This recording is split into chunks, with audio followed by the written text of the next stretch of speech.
एक वाक्य राऊत बोललेलं खरं झालेलं मला सांगा फक्त, की राऊत हे बोलले काल आणि आज ते खरं झालं सांगा. त्यामुळे कसा विश्वास ठेवता तुम्ही त्यांच्या बोलण्यावर? महायुती 17च्या 17 जागा, 7 जागा आम्ही जिंकल्या बिनविरोध, 11 जागा राहिलेल्या आहेत.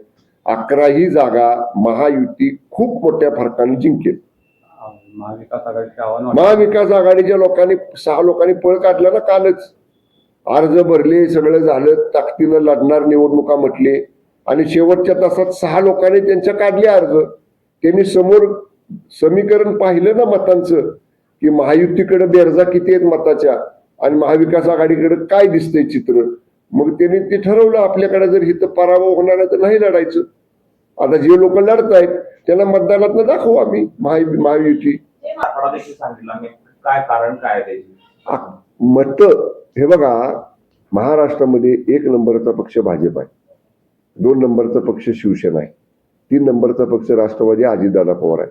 तुम्ही तिथल्या सदस्यांची संख्या काढायला चिन्हावर निवडून आलेल्या, चिन्हावर निवडून आलेल्यांमध्येच आमचं बहुमत आहे.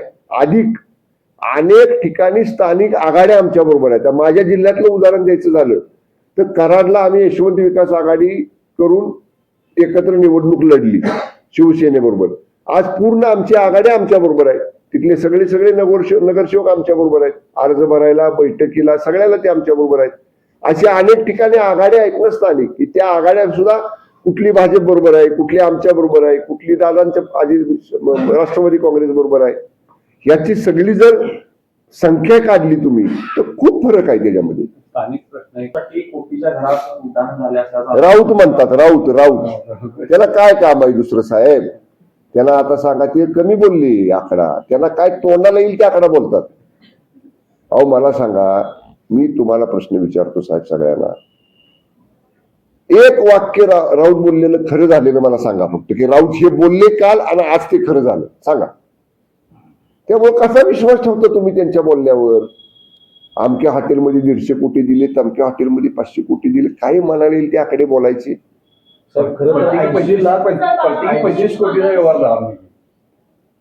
हे पुरावा द्यावा पाहिजे ना, राऊतांनी पुरावा दिला पाहिजे. 80 लाख लाडक्या बहिणी अपात्र केलेल्या आहेत आणि विरोधकांकडून असा आरोप केला जातोय की फक्त निवडणुकीसाठी लाडक्या बहिणींचा वापर केला गेला आणि आता लाडका भाऊ कसा आहे हे त्यांनी दाखवून दिलेला आहे. एकच मिनिट, हे बघा स्पष्ट उत्तर देतो. मुख्यमंत्री माझी लाडकी बहीण योजना आदरणीय एकनाथजी शिंदे साहेब मुख्यमंत्री असताना आपण आणली.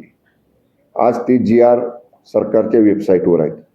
तुम्ही ज्या दिवशी मंत्रिमंडळाने योजना मंजूर केली त्या दिवशीचा GR काढा.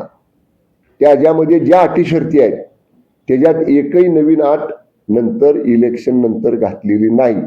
त्या अटी शर्तींमध्ये काय होतं? दुहेरी फायदा घेता येणार नाही. एका योजनेचा लाभ घेत असताना दुसऱ्या योजनेमध्ये तुम्हाला लाडकी म्हणजे ज्या काय अटी शर्ती 10-12 होत्या, त्या ज्या दिवशी आम्ही योजना मंत्रिमंडळाला मंजूर केली त्या दिवशी आहेत त्या तशाच आहेत. एकच गोष्ट झाली, मोठ्या संख्येत महिलांनी गर्दी केली. ऑनलाईन अर्ज भरायला काही ठिकाणी वेबसाईट हँग झाली.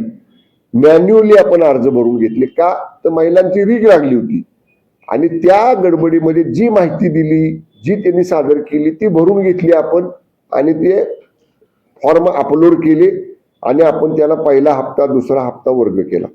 जेव्हा त्या GR मधल्या किंवा त्या योजनेतल्या अटी शर्ती तपासायला सुरुवात झाली, आता मला सांगा, RCC घरात राहायचं, 4 चाकी गाडी वापरायची आणि लाडकी बहिणीचे 1500 रुपये घेणे योग्य वाटते का?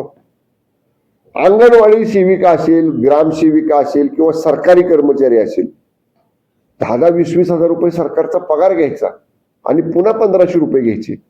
म्हणून साठी जे निकषाच्या बाहेर जाऊन त्या योजनेत आले होते पुरुषांनी घेतलेत साहेब. वसुली होणार आहे लाडक्या, माननीय मुख्यमंत्री महोदयांनी सांगितले की बाबा वसूल करणार नाही म्हणून. मुख्यमंत्री ऐका साहेब, माननीय मुख्यमंत्री महोदयांनी सरकारचे प्रमुख म्हणून ती भूमिका घेतलेली आहे की बाबा नाही करणार. पण याचा अर्थ सरकारच्या चांगुलपणाच्या योजनेचा अनेक लोकांनी गैरफायदा घेतला. मग लक्षात आल्यानंतर तो चालू ठेवायचा का तसाच? लक्षात आल्यानंतर त्याला पायबंद घातला पाहिजे ना. लक्षात आल्यानंतर ते थांबलं पाहिजे कुठंतरी. त्या ज्या राहिल्या असतील बिचारा लाडक्या बहिणी खऱ्या पात्र आहेत त्या ह्या 80 लाखामध्ये बसू शकतील ना परत. म्हणून साठी सरकारने कुठेही निवडणुकीनंतर नवीन अटी लावल्या नाहीत, नवीन अटी घातल्या नाहीत. सरकार एकदम लोकांच्या प्रती एकदम संवेदनशील आहे. जे आम्ही पहिल्या GR मध्ये म्हटलं होतं त्या GRच्या अधीन राहून ज्या पात्र आहेत एकाही पात्र लाडक्या बहिणीला आम्ही वंचित ठेवलेलं नाही.